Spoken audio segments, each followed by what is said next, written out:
the most irresponsible thing that we have done on the planet. We're meddling with things with bits and pieces of information. We don't know the entire scape.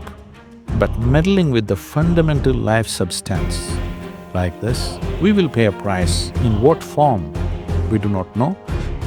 It'll be a different game altogether.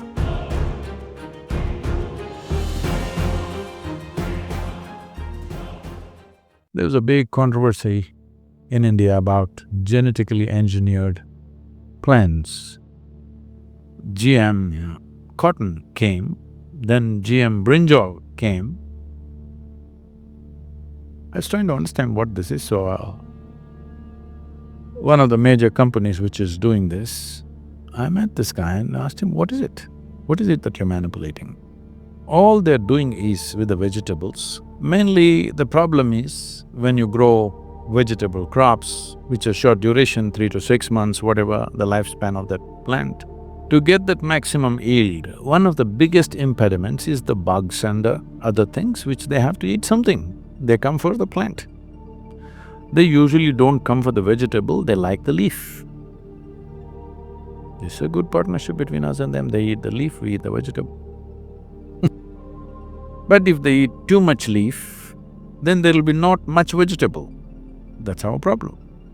So we've been trying to do chemical warfare with them. We spray the entire place. The most irresponsible thing that we have done on the planet is that our aircrafts have been spraying insecticide, killing just everything. So to avoid that, because we saw that's bad, now we thought, whatever the bug is coming for in that particular leaf, that we take it away with genetic engineering. Or we make it taste bitter for the bug. See, the bug has taste. The bug wants to eat this leaf because it's succulent, it is nutritious for that. So you make it bitter, the leaf becomes bitter, not the vegetable, only the leaf. Because of that, the bug will not be able to eat the leaf. But then I thought, is it a permanent fix? He said, no, Sadhguru, every season we have to re-engineer it. Because within a matter of 3 months, the bug comes up with a new solution for itself. It will learn how to make bitterness to taste good. Now you have to again re-engineer it. So slowly what's happening is, in 8–10 years of genetic engineering of a specific plant, let's say, you will produce a super bug that you may not be able to handle one day. The bug will become so versatile that you may have nothing to kill that bug or to avoid that bug. So, the bug is evolving faster than your intelligence because it's his survival. He's evolving quickly and changing himself. So, I said, isn't the bug becoming stronger and stronger? He said, yes, it's amazing how strong they're becoming. So what will happen? In 50 years' time, you'll have bugs that you don't know how to handle. If the bug can change his taste buds, the bug can change this and that. Suppose he decides, because you're doing all this, one day he decided he will become this big. That little bug became like this. Then what will you do? Is it a possibility? I asked him. He's very deeply immersed in these things. He said, we cannot say it's not possible. It is possible. One day bug may decide this size and this way of doing things is not good. If he's this much, if he became this much, then it'll be a different game altogether. So, we're meddling with things with bits and pieces of information. We don't know the entire scape of how genetic material is happening, not just in human being, in everything around us. Suppose you manipulated genetics. This is one possibility that some of the scientists are talking about.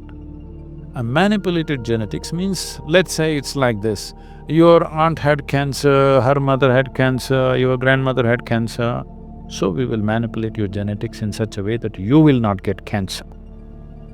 That's the idea of this manipulation. With this manipulation, It is very much possible, and I think already it's manifesting in so many different ways. One thing is, allergic levels can go up big time.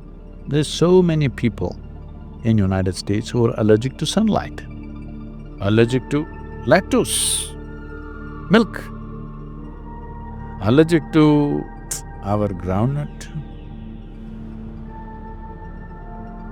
This is not necessarily because of genetic modification in the person, but substances, chemicals and others going into the system is doing these things.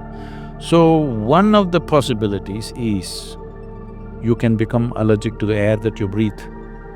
So that's good, because if I'm manufacturing oxygen tanks, I think this is very good market development, because I will sell millions of this thing. Who told you you must drink 3 liters, 4 liters of water per day? Those who are selling water. Yes, nobody ever was drinking this kind of water. Even in a tropical country where it's much warmer, we don't drink water like this. It's only in America, in the New York is cold, you will see people walking with a water bottle as if suddenly it's going to become a desert and there will be no water and something's going to happen. This is because these are commercial interests. Somebody says, if you have coffee, you will never have a heart attack. Now somebody says, if you have coffee, you will get cancer. Those are different things. But meddling with the fundamental life substance like this, we will pay a price. In what form, we do not know. It's good, science explores all these things, it's wonderful, we must explore. But this premature usage of these things will inevitably happen when there are commercial interests. There is no way to prevent that right now. So messing around with the fundamentals of life, if you knew all of it, maybe it would be okay to do a few things. But right now, these things are being driven by commercial forces.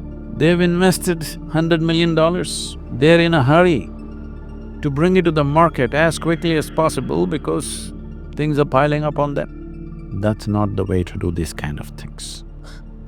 These kind of things, if at all if we have to do, we must do it in such a way that there is no pressure to bring it into usage without really being 100% sure of what we are doing to this.